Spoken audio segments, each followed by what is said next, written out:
Ассаламу алейкум туғандар, қандайсыздар? Назарыңыздарда Қайрадан эле Ош реклама каналы. Бүгін 31 июл 2024 жыл туғандар.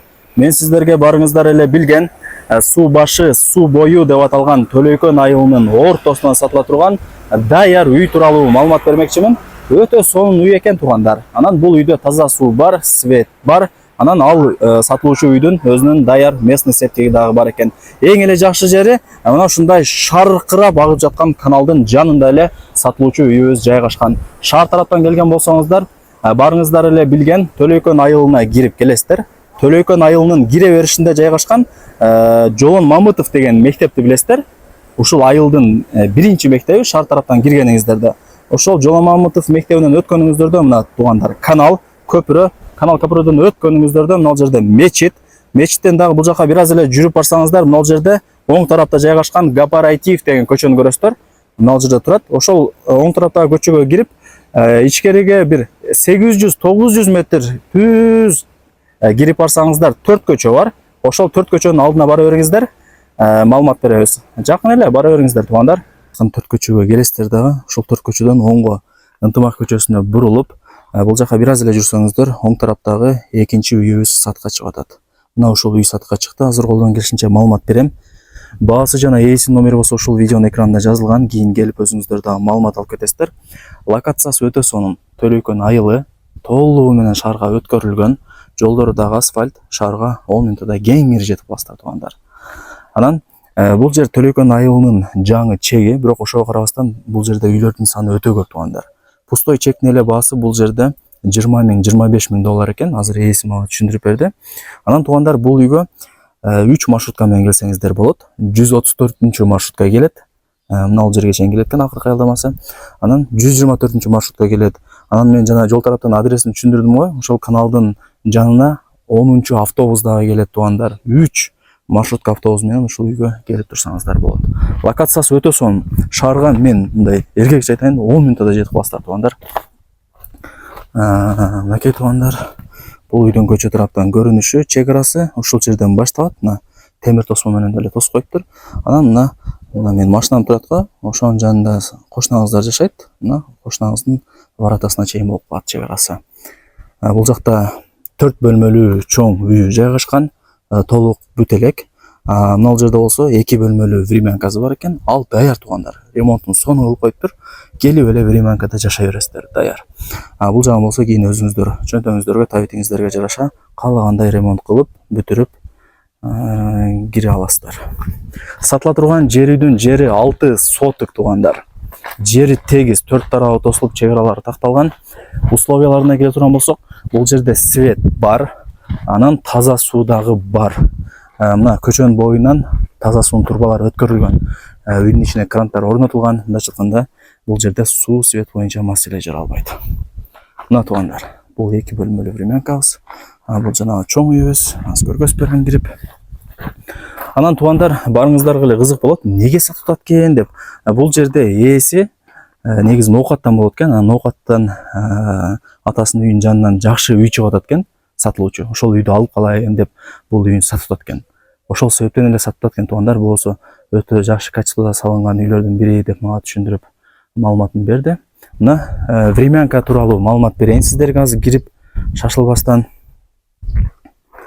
Астына деле стяжка шагыл төшөлүптүр. Эч кандай ылай болбойт. Кийин стяжка кылып алсаңыздар болот тугандар. Мындай түз кирип келсеңиздер. Бул жагы болсо мындай сырткы тапчан, үй чочок, бүт бардым ушул жака кылып алсаңыздар болот. Тандыр, навес даяр экен. Бул жагы болсо даяр огородо, картошкаларды, макаларды эгип койдум деп ээси түшүндүрүп берди. Мына ар жагы деле темир менен тосулуптур. Бул жагы болсо сырткы ажатканасы тугандар. Мына ушундай. Бул жакта болсо жанагы үйү. Воротага мына жактан воротаны ачып, үйдүн ичине мына жактан киресиздер. Ылый тарабында бииктиги 2 метр болгон подвалы бар экен. Анан мына эки үйдүн ортосун мындай кылып арка менен тосуп, сонун кылып алсаңыздар болот. Арка кылып тосуп алса болот деп ээси азыр түшүндүрүп берди. Варианттар көп тугандар. Кийин алып каалагандай кылып жасап аласыздар. Алгач мен сиздерге ушул 2 бөлмөлүү времянкасын көргөзүп берейин. Мына киресиздер. Киргениңиздерде бул кухнясы, печкасы орнотулган. Мына суу түтүкчөлөрү бүт баардыгы орнотулган, таза суу деле чыгарылган туугандар. Бул жерин кухня кыласыздар дагы. Бул жагындагы бир бөлмө кылып алсаңыздар болот. Эки бөлмөсү тең бирдей эле размерде экен туугандар. Анан бул эки бөлмөлүү времянканын узун турасы канча дей турган болсоңуздар, 9га 6, потолоктору натяжной, дубалдары моюща бой, асты USB жыгач, хай-тек стилиндеги эшиктер орнотулган, айнек терезелери пластик экен, вытяжкалар деле орнотулуптур. Мына ушундай эшиктерин көрүп атасыздар, пластик. Мындай киргенде бул жагы ошондо кухнясы. Так, бул жагы дагы бир экинчи бөлмөсү, караңыздар. Духовкасы бар, спальня кылып алсаңыздар болот туугандар. Вытяжка деле орнотулган, аба тазаланып турат. Так, мына ушундай туугандар. Мына люстраларына дагы баа бериңиздер. Сонун люстраларды ээси орнотуп коюптур туугандар. Мына ушундай. Мына воротадан бул жака киресиздер. Так. Бул жакта навестерин дагы көргөзүп берип коеюн сиздерге. Бул жака тандыр, үч очок, тапчан коюп алсаңыздар болот. Мына туугандар, чек аралары такталган. Бул жери сырткы ажатканасы. Таза суу деле бар. Мына жерде кран орнотулган, таза суу чыгат. Азыр ачып көргөзүп берем. Анан бул үйдүн өзүнүн местный септиги дагы мына ушул жерге орнотулган экен. Мына бул үйдө суу түтүкчөлөрү баардыгы орнотулган. Бул жактан чыгып, ушул жака куюлат экен септикке. Бул жактагы суулар деле ушул септикке экөө тең куюлат экен туугандар. Бүт баардыгын даярдап коюптур. Ушундай. Эми ушул чоң үйүн көргөзүп берейин. Баардыгыңыздарга кызык болуп атат. Негизинен жакшы салынган экен. Чоң үйдүн узун турасы болсо 11ге 9. Бул чоң үй дагы, кичинекей үй дагы бышкан кирпич менен тургузулган. Байкап атасыздарбы, сейсмопоис колонналары бүт баардыгы орнотулган. Чердактары черный потолок болуптур. Ылдый тарабында подвал деле бар, бийиктиги 2 метр. Времянка дагы, бул үй дагы бышкан кирпич менен тургузулуп, жакшы качествода салынган. Мына мисалы бул биринчи бөлмөсү. Туугандар, кухня кылып алсаңыздар болот. Бул болсо мына ушундай чоң холл болуп калат. Бул жагы болсо мына санузел. Бул жагы дагы бир бөлмөсү. Күнгөй тарапта жайгашкан үй экен. Көчө тарапты дагы карап турат экен. Мына туугандар, суу түтүкчөлөрү бүт баардыгы орнотулган. Турбаларын бүт баардыгын ошо септикке кете турган кылып жасап даярдап коюптур.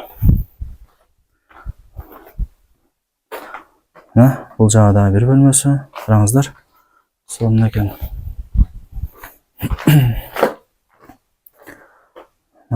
Ушундай. Жалпысынан 4 бөлмө плюс санузел, анан мына ушундай чоң холл. Эми туугандар, кийин өзүңүздөр дагы келип, ээси менен сүйлөшүп толук маалымат алып кетесиздер. Эң негизгиси таза суу бар. Мына кран орнотулган, таза суу чыгат. Мына кадимкидей шаркырап агып атат. Анан мына суу түтүкчөлөрү, эки үйдүкү тең суу түтүкчөлөрү уланган.